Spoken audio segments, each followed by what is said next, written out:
আমরা নোয়াখালীর মানুষরা মনে হয় একটু রসুন মরিচটা বেশি পছন্দ করি, তাই না?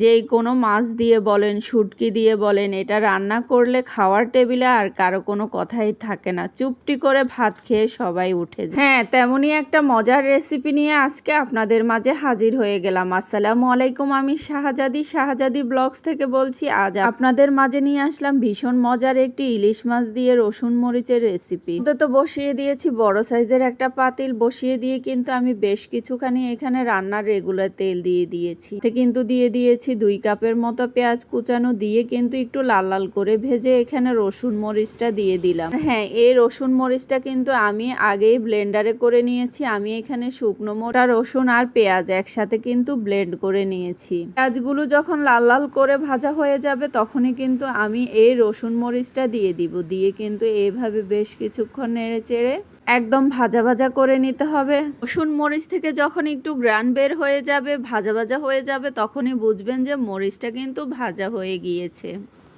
তো আমি বেশ কিছুক্ষণ এইভাবে নেড়েচেড়ে একদম ভাজা ভাজা করে নিয়েছি। 1 টেবিল চামচ পরিমাণ দিয়ে দিলাম লবণ, 1 টেবিল চামচ পরিমাণ দিয়ে দিলাম হলুদের গুঁড়ো, দিয়ে কিন্তু এখন একটু ভালো করে আবারও নেড়েচেড়ে একদম মিশিয়ে দিতে হবে। এইভাবে কিন্তু কিছুক্ষণ নেড়েচেড়ে একদম ভালো করে মিশিয়ে দিয়েছি। এই পর্যায়ে দিয়ে দিব একটা ঢাকনা। ঢাকনাটা দিয়ে কিন্তু আমি 5 মিনিটের মতো রেখেছি। 5 মিনিট পরে ঢাকনাটা উঠিয়ে আবারও একটু ভালো করে নেড়েচেড়ে দিব। মরিচটা কিন্তু আমার একদম ভাজা ভাজা হয়ে গিয়েছে। এ পর্যায়ে আমি কিন্তু দিয়ে দিব এখানে 2 কাপ পানি। এখানে শুকনো মরিচ নিয়েছি একদম ঝাল বেশি যেগুলো, ওইগুলো। এখন পানিটা দিয়ে কিন্তু একটু ভালো করে কষিয়ে নিতে হবে। পানিটা দিয়ে কিন্তু একদম ভালো করে নেড়েচেড়ে আবারও একসঙ্গে মিশিয়ে দিতে হবে। এভাবে কিন্তু ভালো করে নেড়েচেড়ে একদম মিশিয়ে দিয়ে আমি একটা ঢাকনা দিয়ে দিয়েছি।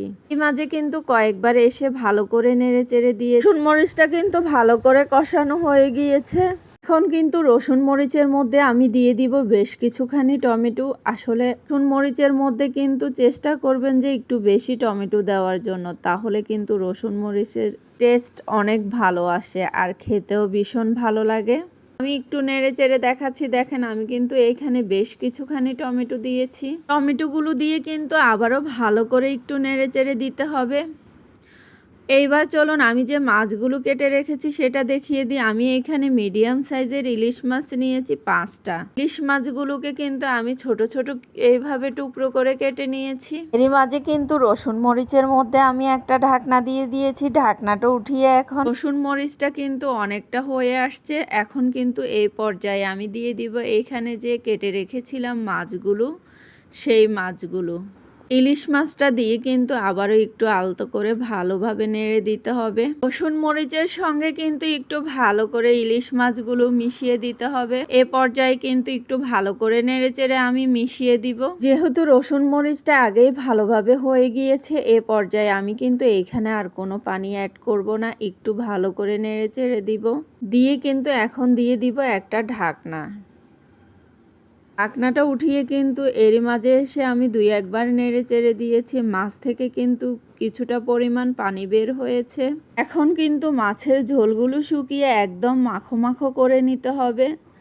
তো আমি আবারও একটু আলতো করে নেড়ে চেড়ে দিব। এরকম লোভনীয় একটা কালার দেখলে রসুন মরিচ কার না খেতে মন চায় বলেন তো? আমরা নোয়াখালীর মানুষ কিন্তু অনেক বেশি ঝাল পছন্দ করি এবং ঝালপ্রেমী মানুষ, তাই না? আমাদের বাসায় তো খাওয়ার টেবিলে প্রতিদিন ঝাল কিছু থাকতেই হবে, না হলে কিন্তু আমার হাজবেন্ডের মেজাজ গরম হয়ে যায়। কথা বলতে বলতে অবশ্যই খেয়াল করেছেন যে আমি এরই মাঝে কিন্তু একটু সরিষার তেল দিয়ে দিয়েছি। আমি কিন্তু রসুন মরিচ করলে ম্যাক্সিমাম সময় দেখা যায় নামানোর আগে একটু সরিষার তেল দিই, তাহলে আমার থেকে মনে হয় যে রসুন মরিচটা খাওয়ার সময় যে সরিষার তেলের একটা ঘ্রাণ বের হয়, এটাতে মনে হয় যে খাওয়ার স্বাদ আরও দ্বিগুণ বাড়িয়ে দেয়। তো কথা বলতে বলতে কিন্তু রসুন মরিচটা আমার প্রায় হয়ে আসছে। এখন কিন্তু বেশ কিছুখানি আমি ধনিয়া পাতা দিয়ে দিয়েছি। আমি এখানে বিলেতি ধনিয়া পাতা দিয়েছি বেশ কিছুখানি, দিয়ে কিন্তু আবারও কয়েক মিনিট এইভাবে জাল করে নেব। তো এইভাবে আবারও কয়েক মিনিট জাল করে নিয়ে আমি কিন্তু চুলার আগুনটা অফ করে দিয়েছি। আর এরকম মজাদার আরও অনেক রেসিপি কিন্তু আমার পেজে দেওয়া আছে, ইচ্ছে করলে আপনারা পেজটি একবার ঘুরে আসতে পারেন। যদি কোনো রেসিপি ভালো লেগে থাকে অবশ্যই লাইক কমেন্ট শেয়ার করে দিন। আর সবাই ভালো থাকবেন। আল্লাহ হাফেজ।